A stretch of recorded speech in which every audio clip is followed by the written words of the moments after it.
안녕하세요. 아동발달학자 일리아의 서재입니다. 오늘은 사교육에 대한 이야기입니다. 대한민국은 사교육에 관심이 많으시지요.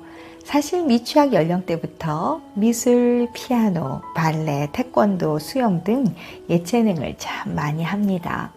학령기에도 영어와 수학을 필두로 학업에 필요한 학원들을 많이 다니게 되지요. 그런데 이런 상황에서 엄마와 아빠가 다른 반응을 보이시는 것 같습니다. 모든 아빠가 다 그런 것은 아니지만 대체로 아빠들은 엄마들이 아이들에게 보내주는 학원의 개수에 아내가 좀 유난스럽다고 생각하시는 경우가 많이 있는 것 같습니다. 그리고 학교에서는 공부 안 가르치냐, 학원까지 뭐 그렇게 다니냐라고 반응하기도 합니다. 그런 아빠들에 대해서 엄마들은 진짜 최소한만 보내는데 세상을 너무 모른다고 서운해하기도 하고 때로는 화가 좀 나기도 합니다. 그런데 자, 생각해 보세요. 누구의 말이 맞을까요? 사실 정답은 없지요. 그래서 우리가 사교육에 대해서는 이렇게 정리해 보고자 합니다. 일단 공교육에서 우리 아이가 평균에 도달하지 못하는 교과목이 있다면 그것은 사교육으로 보충해 줄 필요는 있다고 생각합니다. 교육과정이라고 하는 것이 이 연령대의 아이들이 할 수 있어야 하는 혹은 해야 하는 그만큼의 뇌발달은 이루어져야 한다는 일종의 기준입니다. 그런데 그 기준에 도달하지 못했다면 이는 도움을 줄 필요가 있겠지요. 그런데 사교육을 다니면서 눈에 띄게 효과를 갖지 못하면, 즉 성적이 오르지 않으면 오르지도 않는데 돈이 아깝게 왜 학원을 보내? 라며 학원을 그만 다니게 하시거나 아니면 다른 학원으로 옮기려고 알아보게도 됩니다. 그러한 행동들이 틀린 것은 아니지요. 그런데 아이들의 눈에서 보면 내가 성적이 오르지 않으면 학원을 보내주실 마음도 없구나. 돈을 아까워하시네. 성적이 참 중요하구나.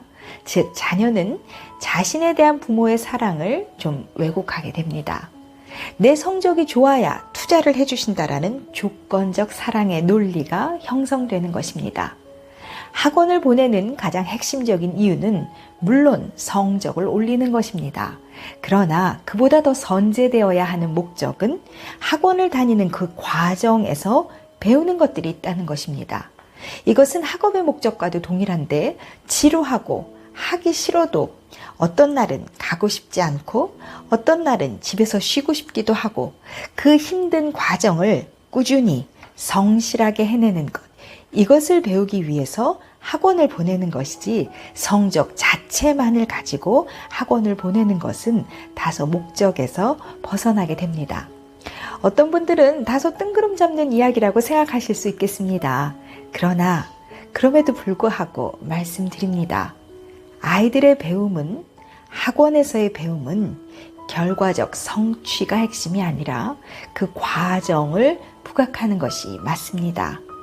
최선을 다했지만 빵점이 오면 그것으로 족합니다. 자, 우리 사교육에 대해서 이렇게 생각해 봅시다. 공교육의 평균에서 지나치게 떨어진다면 보완하는 목적에서 사교육은 할 수 있습니다. 다만 가정마다 경제적인 여건이 다르기 때문에 분에 넘치는 투자는 바람직하지 않습니다.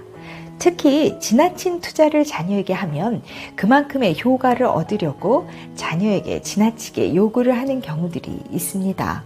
그러니 가정에서 부부가 동의할 수 있는 수준의 것으로 학원을 선택하시되 학원을 통해 힘이 들어도 꾸준히 해야 하는 것, 지속적으로 해야 하는 것, 그 인내의 인고에 노력하는 그 과정을 배우는 것에 목적을 두시는 것이 중요합니다. 다만 반드시 해야 하는 것이 아니라면, 예를 들면 우리 아이가 미술을 전공으로 할 것이 아닌데 미술 학원을 다니면서 힘들어 한다면 쉼을 가질 수 있는 것으로 의견을 줄 수 있겠지요. 다만 학원비를 이미 낸 것이라면 그 학원비를 낸 그 달까지는 다녀보고 다시 이야기해보자. 좀 생각해봐. 이렇게 어려움을 좀 유지하고 불편함을 좀 지속할 수 있는 그런 능력은 갖추게 하시는 것이 좋은 것 같습니다. 지금까지 아동발달학자 일리아의 서재였습니다. 감사합니다.